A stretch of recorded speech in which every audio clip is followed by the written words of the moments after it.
Ambil keberkahan. Orang tua kita tuh berkah. Cium tangan ulama sampai bulak-balik. Masya Allah, luar biasa. Cinta banget sama ulama. Cium tangan orang tua nggak ada sama sekali. Percuma, nggak bakal berkah. Keberkahan ulama ada, kiai ada, tapi orang tua jauh lebih berkah daripada ulama-ulama tersebut. Ini hati-hati loh.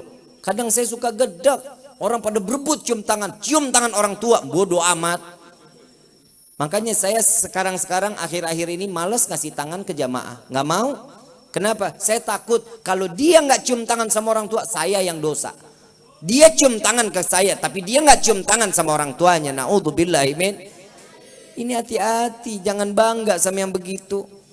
Coba lihat keramat orang, keramat wali, keramat ulama, ziarah kemana aja, sampai ke Gresik. Sampai ke makam keramat. Sekalipun itu makam keramat, tatkala kita datang ziarah dan kita minta doa sama itu wali, dia bangun, dia angkat tangan, bangun dari pusarannya, angkat tangan doa buat kita. Percuma, nggak bakal dikabulin. Makam orang tua kita di samping rumah nggak pernah kita ziarahin. Percuma. Ini ayo mikir, kitanya mikir. Orang tua walaupun sudah tiada, itu yang diharapin. Doa dari seorang anak. Apa kata Nabi SAW? Anak termasuk golongan yang durhaka jika dia membaca doa untuk orang tuanya hanya 5 kali sehari selesai sholat. Itu tergolong anak yang durhaka. Ibu bapak yang dirahmati oleh Allah, coba kita pikir baik-baik. Orang tua tuh buat kita tuh korban luar biasa. Bapak dari pagi sampai malam, panas kepanasan, hujan kehujanan, nyari rezeki. Buat siapa? Buat anak, buat istri.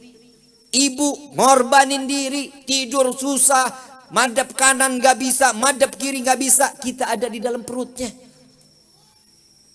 Coba kebayang, kita udah ngerepotin orang tua tuh dari mulai di dalam kandungan. Ayo kita pikir, orang tua kita masih ada, sujud di kakinya, cium kakinya, cium tangannya, minta keridhaan. Al-Habib Ali bin Muhammad bin Husin Al-Habsyi Sumtid Durar, beliau wali min awliyaillah. Orang tuanya di depan para wali, ibunya keluar dari kamarnya. Ibunya gak pernah keluar dari kamar selama 60 tahun khalwat. Khalwatnya seorang ibu waliyah, ibu dari Habib Ali, khalwat 60 tahun di dalam kamar. Begitu ketemu ada wali min awliyaillah ada di dalam rumahnya, beliau keluar dari khalwatnya mensaksikan kepada wali min awliya, para alim ulama. Mereka dia mengatakan, wahai para tetamunya Allah, ketahuilah, saksikanlah aku ridha dengan apa yang telah aku berikan kepada Ali anakku. Lihat, kalau orang sudah mendapatkan keridhaan orang tua, jadi wali dia.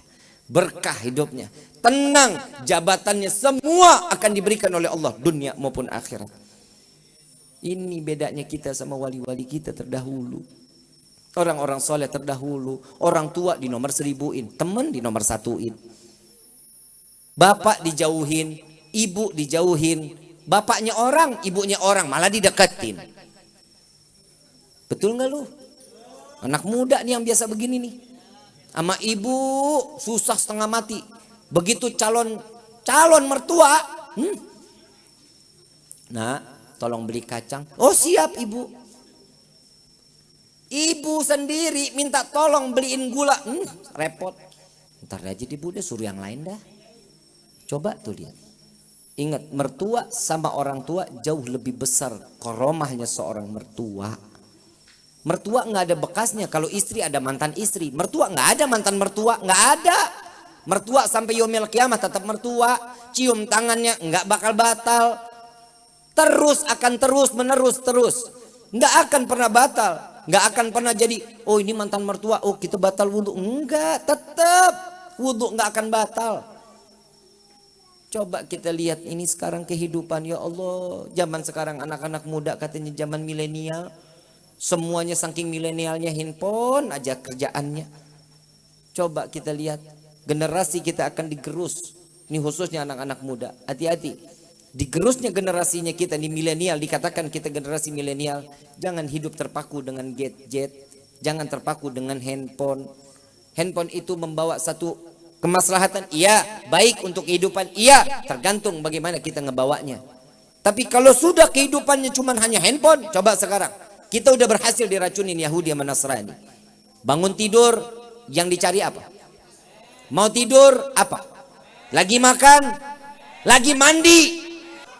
Semua handphone. Al-Qur'annya kapan? Lebih sering baca Quran apa sering baca WhatsApp? Itu bedanya sekarang generasi. Siapin dong waktu cuma 1 lembar. Siapin dong waktu cuma 1 ain. Gak bisa juga 1 ayat lah. Baca per 1 ayat. Yasin. Shadaqallahul azim. Gak apa-apa. Yang penting niat untuk memakmurkan lisan kita membaca Al-Qur'an. Masa nggak ada waktu hanya semenit. Ini kenapa Nabi diselenggarain maulidnya? Karena Nabi ini istimewa. Kita gembira atas kelahiran Nabi karena Nabi punya karamah, Nabi punya mukjizat Al-Qur'an. Lihat, kalau sudah 1 ya, ingat nih. Nabi SAW saat Isra wal Mi'raj. Nih sekarang saya mau tanya. Tahu kulit sapi? Kulit sapi bisa dibikin sandal, betul? Bisa dibikin dompet, betul? Tempatnya hina nggak? Hina nggak tempatnya? Hina lah, didudukin. Bener, dompet didudukin, betul? Adanya sejajar sama pantat, betul? Sandal adanya di bawah. Itu kita pakai nyerot najis, kan begitu? Hina nggak? Hina. Coba lihat kalau kulit sapi ditempel dengan cover Al-Quran, sampul Al-Quran, mulia nggak? Dicium, ditaruh di atas kepala, ditaruhnya di dada, nggak bisa taruh di bawah. Coba kita lihat. Lihat Nabi saat Isra wal Mi'raj, saat Nabi ketemu Allah dengan jubahnya, dengan sorbannya, dengan gamisnya, dengan sandalnya, dengan imamahnya, berjumpa dengan Allah, 1 nggak ada yang kebakar. Malaikat Jibril mau datang ketemu ikut bareng Allah, nggak bisa. Kenapa? Pasti akan hancur, nggak kuat dengan cahayanya Allah. Dan coba kita lihat Nabi, jubahnya nggak kebakar. Kenapa? Karena tertempel dengan kulit mulia Nabi Muhammad Sallallahu Alaihi Wasallam. Gimana kita sebagai umat yang ada nama kita tertempel di dalam hati Nabi Muhammad Sallallahu Alaihi Wasallam? Ayuhal hadirun, ayo dong. Nabi ini kita nih, ya Allah ya Karim, syafaat diumbar sama Nabi. Barang siapa yang berziarah kepadaku saat aku hidup maupun aku mati, siapa yang berziarah kepadaku akan jaminan mendapat syafaatku di yaumil qiyamah. Nah ini Bib masalahnya, kan kita kalau ke Madinah duit, mudah-mudahan dibanyakin rezekinya insyaallah.